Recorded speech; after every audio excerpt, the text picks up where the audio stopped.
राजस्थान में भीषण गर्मी और लू का प्रकोप आज भी रहेगा। मौसम विभाग ने 12 और 13 जून को बीकानेर संभाग में भीषण गर्मी का रेड अलर्ट जारी किया। वहीं अलवर, भरतपुर, धौलपुर, झुंझुनू, जैसलमेर, बाड़मेर में लू चलने का ऑरेंज अलर्ट जारी है। बुधवार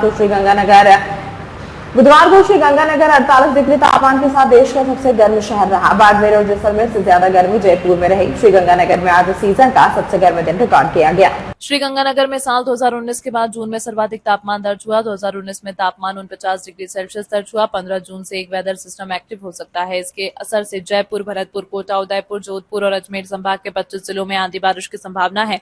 इससे लोगों को तेज गर्मी और लू से राहत मिलने की उम्मीद है। राजधानी जयपुर में बुधवार को जबरदस्त गर्मी रही। यहाँ पारा 44.4 डिग्री सेल्सियस दर्ज किया गया, जो बाड़मेर, जैसलमेर से ज्यादा रहा। बाड़मेर में अधिकतम तापमान 44.2 और जैसलमेर में 43.7 डिग्री दर्ज किया गया। श्रीगंगानगर में मंगलवार को सीजन की सबसे गर्म रात रही। यहाँ न्यूनतम तापमान 34.6 डिग्री दर्ज हुआ।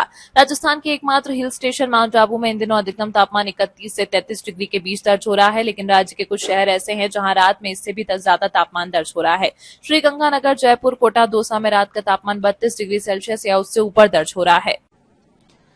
देखिए, फिलहाल पश्चिमी राजस्थान के बीकानेर संभाग और सीमावर्ती क्षेत्रों में सीवियर हीटवेव की परिस्थिति है।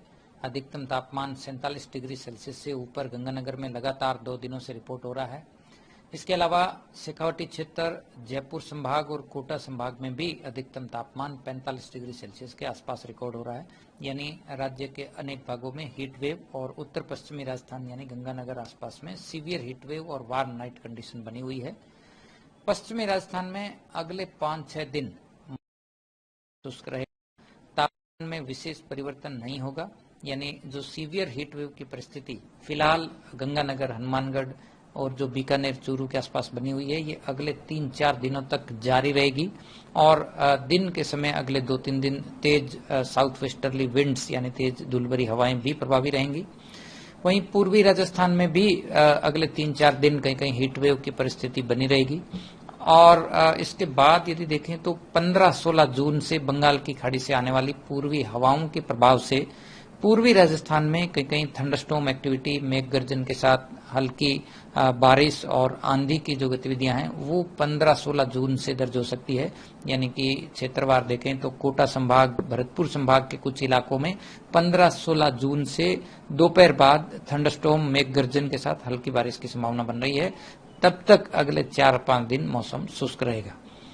इसके बाद यदि देखें तो 18 से 20 जून को भी पूर्वी राजस्थान में थंडरस्टॉर्म की एक्टिविटी जो है वो दर्ज होने की संभावना रहेगी और तापमान में गिरावट होने की संभावना है। पूरा देश देख रहा है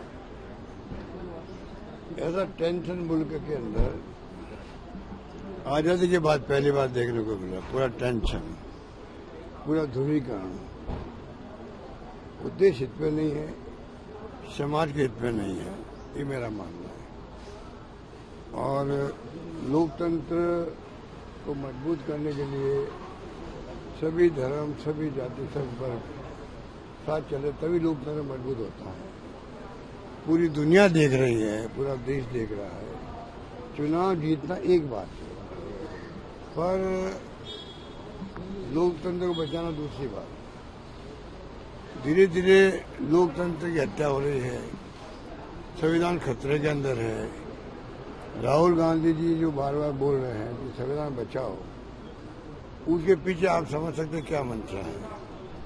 जिस प्रकार से हर क्षेत्र में जुडिशरी में सुनवाई नहीं हो रही है, इलेक्शन कमीशन सुनवाई नहीं कर रहा है, जो एजेंसियां जितनी भी है देश की वो हमारी प्रीमियर एजेंसी हैं जिसमें हमें गर्व होना चाहिए। ईडी हो, इनकम टैक्स हो या सीबीआई हो,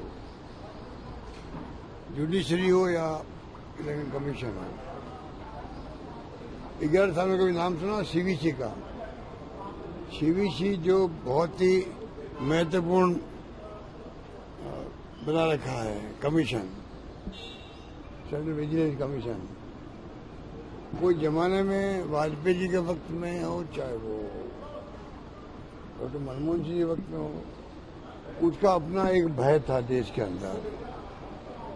आज उसका कोई सुनवाई होती नहीं, उसके कोई नाम जानता ही नहीं है उसका। लोकपाल को लेके सरकार बदल गई हमारी, लोकपाल को लेके धरने हुए अन्ना हजारे जी का और बाबा रामदेव का, पूरी तरह आरएसएस का स्पॉन्सर था वो पीछे से।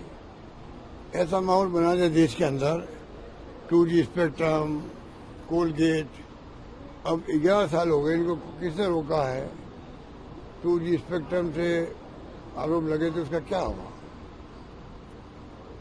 कोलगेट को 1,50,000 से लगभग घोटाला हो गया।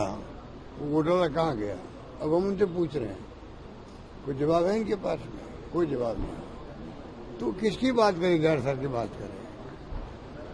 विपक्ष का एक महत्व होता है डेमोक्रेसी के अंदर। विपक्ष जो होता है, बिना विपक्ष के सत्ता पक्ष क्या है डेमोक्रेसी के अंदर?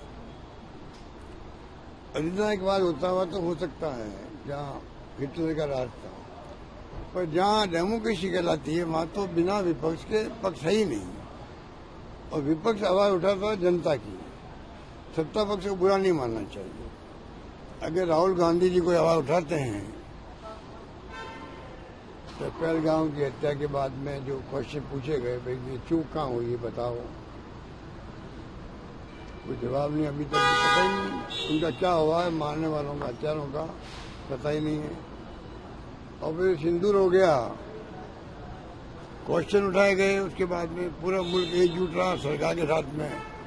राहुल गांधी जी ने कहा कि पूरा विपक्ष आपके साथ है, सरकार के साथ में, और पूरी मुल्क की जनता साथ हो गई। एक ऐसा माहौल बन गया देश के अंदर मोदी जी के आने के बाद पहली बार कि भाई पूरा मुल्क मोदी जी के साथ खड़ा है, पूरा मुल्क सरकार के साथ खड़ा है, सेनाओं के साथ खड़ा है। उसका फायदा मिलना चाहिए था।